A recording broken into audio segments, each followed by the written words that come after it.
저희도 저희의 프로젝트를 진행할 때 다음과 같은 순서로 똑같이 진행을 해보면 좋겠습니다. 먼저 주제를 좁혀주세요.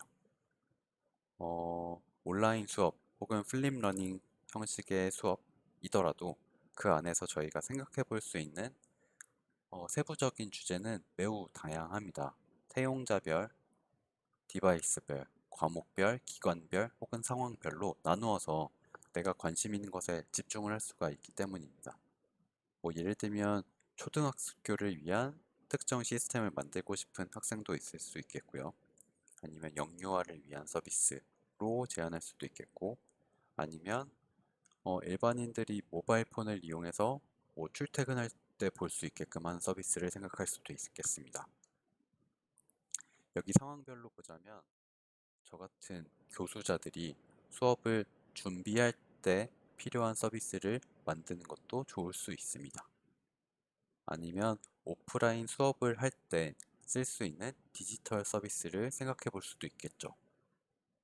예를 들면 오프라인 수업을 할 때 질문을 손들고 하기 부끄럽다면 특정 앱이나 서비스를 활용해서 질문을 올리거나 한다면 교수자가 그걸 보고 바로바로 반응해주고 대응할 수 있게끔 하는 것도 가능할 것이고, 아니면 교수자가 오프라인 수업 중 퀴즈나 설문 같은 것을 진행해보는 것을 지원하는 그런 기능이 탑재될 수도 있을 것 같습니다.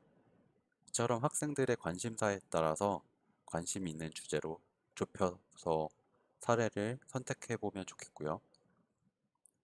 그 안에서 대표성을 띠는 두 가지 사례를 선택을 해주세요.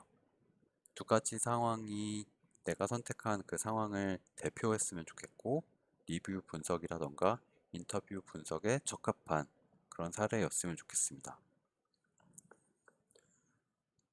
예를 들어서 인터뷰 같은 걸 저희가 나중에 해야 될 텐데, 직접 만나지 못하지만 오프라인이 아니라 온라인으로라도 인터뷰를 하려고 할 때, 저희가 잘 만날 수 없는 분들, 정말 예를 들어서 시각장애인을 위한 서비스를 만들고 싶은데 그분들이랑 인터뷰를 하기가 불가능하다면 이 수업에서는 일단 제외를 하고 학생들이 조사하기 적합한 분류의 서비스 군으로 좁혔으면 좋겠습니다. 그리고 이미 해본 대로 주요 기능과 사용 방법을 다시 한번 정리해 봤으면 좋겠고요. 그 후에는 이 리뷰를 분석하는 단계로 넘어갔으면 좋겠습니다. 지금 제가 여기에 예시로 링크를 2개 정도 걸어 보았습니다. 학생들도 여기 나중에 들어가 보세요. 여기 이번에 제가 링크 걸어 놓은 게 메가스터디 스마트 러닝이라는 서비스인데요. 보면은 여러 가지 댓글이 달려 있는 걸 볼 수가 있고요. 여기 하나의 글이더라도 담겨 있는 내용이 매우 많기 때문에 이걸 쪼개서 의견을 분류해서 넣을 수도 있을 것 같긴 합니다. 아무튼 여기 리뷰를 보게 되면은 다양한 의견이 있는데 이런 것들을 확인을 해보자는 것이었습니다. 자, 다시 말하지만 여기 리뷰를 보고 디자인으로 해결하기 어려운 내용은 그냥 삭제하고 진행해도 됩니다.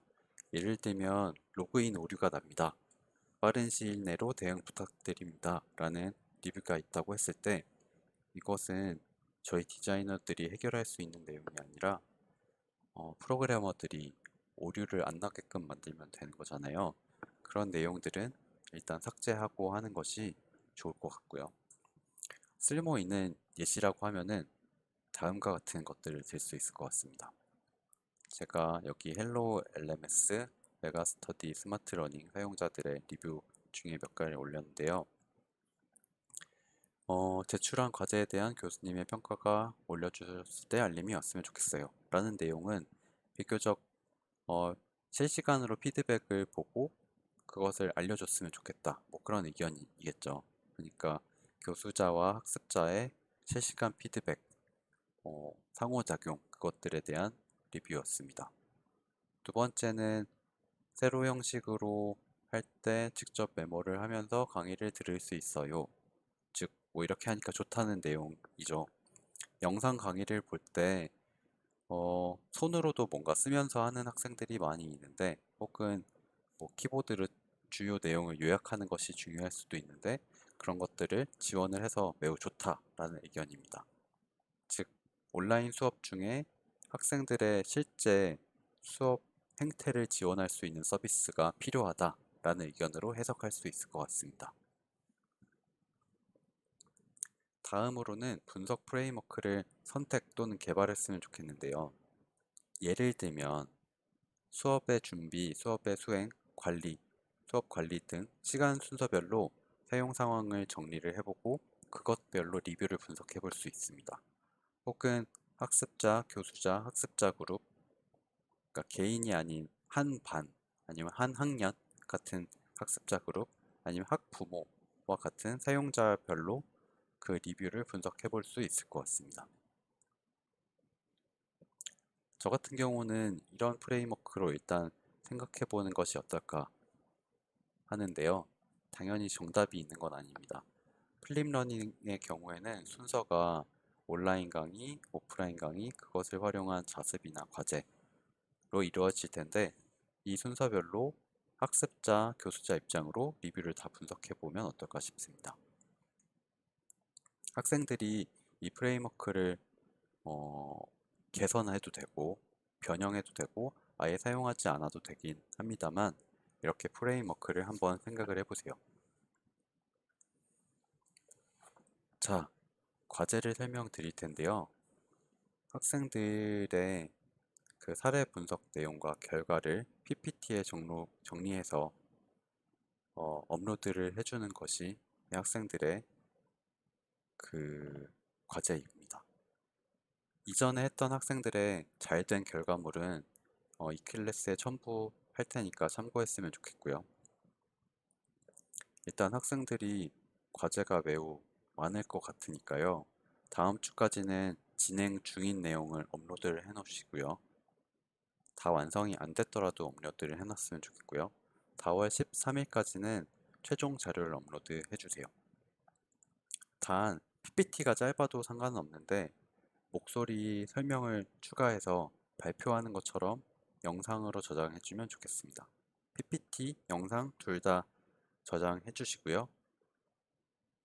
혹은 PPT의 목소리 녹음해서 저장해도 됩니다.